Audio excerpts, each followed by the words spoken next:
Is that Tom Schwarz is a young, unbeaten fighter. So he's a bit of an unknown quantity. So he hasn't found his limit because he's not been beat. I've seen him have to dig deep, so I know he's got that in him. Like I said, people didn't think that Tyson Fury would go and beat Klitschko, but look what happened.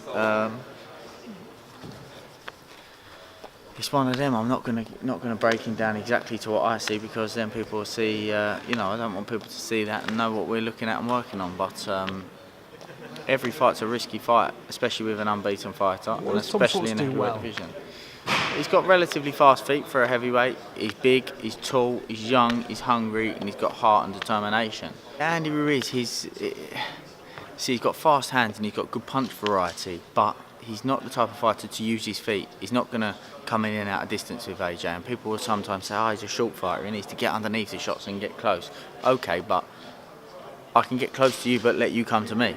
I haven't always got to come to you, but with the size difference and the physical difference, it's going to be difficult for him to stand without using feet, which he's not got fantastic feet, to stand in front of AJ, catch big shots that are coming at him and be able to fire back, which, okay, may be able to do, but with Povetkin, you see Povetkin sit under shots, slide shots, roll shots and fire back. Against when there's such a physical difference, it's going to be very difficult for him. And I feel like Joshua should look very good in that fight. You said today on a number of occasions that you think Deontay Wilder is mentally damaged, I think they're the words you used, from the Tyson Fury draw back in December. Can you just elaborate on that a little bit?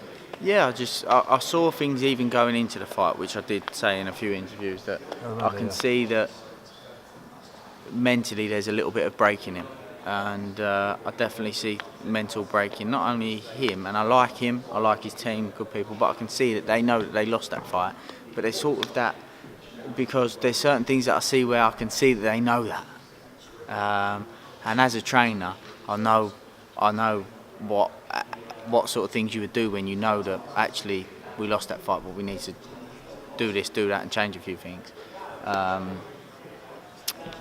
So I can see that, but it's not a situation where they sort of seem to have sat down and said, okay, if that was me, I would sit down and I'd say, okay, not talk about that shot landed, I did this and I did that. I'd sit down and say, well, why didn't any of the other shots land? What was the problem? Why was I getting hit with this shot? Why this? Why that? But that's not the case, and it doesn't seem to be that's how they do things. For me, I don't go, oh, did you see Tyson do this? Oh, did you see Tyson do that? First thing I did after that fight was say, why did that shot land? And look at the negative. And then look at the positive. But first, if you didn't get hit with that shot, the fight may have gone different.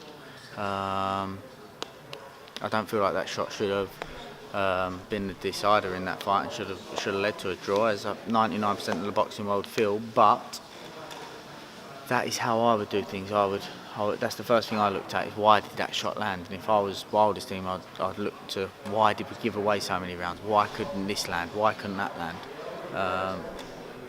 But everybody's different. Yeah, it's Billy Joe Saunders, Tyson Fury in the same gym. You're in there a day. It must be absolute pandemonium. Can you give our viewers a little insight, any little stories that are happening in between the pair? The good vibes off each other in the gym. An example, in the gym, Billy Joe might come in, feel a bit fatigued, start on the pads, not feel fantastic. Tyson will come in, look $1 million, and all of a sudden Billy Joe will go, actually, I want to match that. And they'll spur each other on. Then I walked into their room Friday night, Tyson's room, and they had music blaring like they were 17, 18 at a house party, having a good time, enjoying it, and they work well together, and obviously with Isaac Lowe as well.